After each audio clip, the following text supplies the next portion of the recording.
ભરૂચ જિલ્લાના ઝઘડિયામાં વીજ પુરવઠો ચાલુ કરવા 48 કોલ કર્યા, રિસીવ ન થતાં ગ્રાહક કચેરીએ પહોંચ્યો. વીજકર્મીઓને ટલ્લી જોઈ ચોંક્યો. ભરૂચ જિલ્લાના ઝઘડિયામાં ટાવર ફળિયામાં એક મકાનમાં વીજળી ડૂલ થઈ ગઈ હતી, જેથી ગ્રાહકે ડીજીવીસીએલની કચેરીમાં વારંવાર ફોન કર્યો હતો. 38 વખત ફોન કરવા છતાં કોઈ જવાબ ન મળતા ગ્રાહક પોતાના પરિવાર સાથે કચેરીએ પહોંચ્યા હતા, જ્યાં લોકોને અંધારામાં રાખી વીજકર્મીઓ દારૂની મહેફિલ માણી રહ્યા હતા. કર્મીઓને ટલ્લી જોઈ તમામ ચોંકી ઉઠ્યા હતા. દારૂની મહેફિલનો વિડીયો મોબાઈલ કેમેરામાં કેદ કરી લીધો હતો, જે વિડીયો સોશિયલ મીડિયામાં વાયરલ થતાં ચકચાર મચી ગઈ હતી.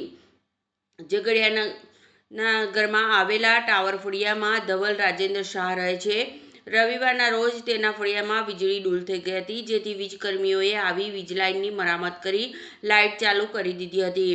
જો કે ધવલ શાહના મકાનમાં ઇન્વર્ટર ચાલુ હોય તેના મકાનમાં લાઇટ આવી કે નહીં તેની જાણ થઈ ન હતી. બાદમાં માત્ર તેના મકાનમાં જ લાઇટ ન હતી. ધવલ શાહે પોતાનો મકાનનો વીજ પુરવઠો ખોરવાયો હોવાની જાણ કરવા ઝઘડિયાની વીજ કંપનીમાં ફોન કર્યા હતા.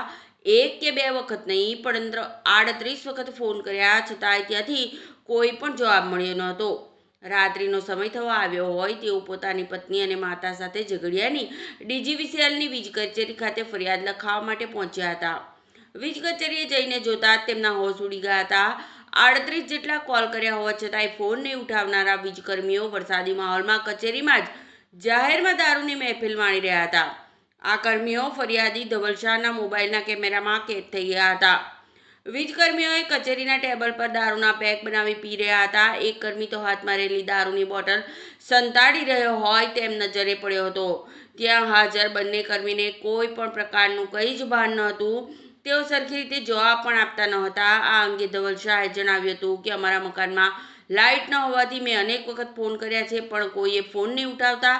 હું જાતે જ મારા પરિવાર સાથે વીજ કચેરી ખાતે આવ્યો હતો, પરંતુ અહીંનો નજારો જોઈને હું અને મારો પરિવાર ચોંકી ગયા હતા. વીજકર્મીઓ ખુલ્લેઆમ કચેરીમાં દારૂની મહેફિલ માણી રહ્યા હતા. એમની તમામ હરકત મેં મોબાઈલમાં કેદ કરી લીધી હતી. મેં મારી ફરિયાદ અંગે કહેતા તેમને કોઈ પણ પ્રકારનું ભાન ન હતું. મારી પાસે વ્યવસ્થા હતી એટલે અમે કચેરી જઈ તપાસ કરી. જો બિચારી કોઈ ગરીબ વ્યક્તિ હોય તો તેને અંધારામાં જ રાત્રે વિતાવવી પડે. આવા બે જવાબદાર કર્મચારીઓ સામે કાર્યવાહી થવી જરૂરી છે. આ મામલે ઝઘડિયા ડીજીવીસીએલના એસઈ ઉમેશચંદ્ર સાથે વાતચીત કરતા તેમણે જણાવ્યું હતું કે આ વિડીયો અંગે અમને જાણ થઈ છે. અમે અમારા ઉપરી અધિકારીઓને તેની જાણ કરી છે. આગળની તપાસ બાદ યોગ્ય કાર્યવાહી કરવામાં આવશે.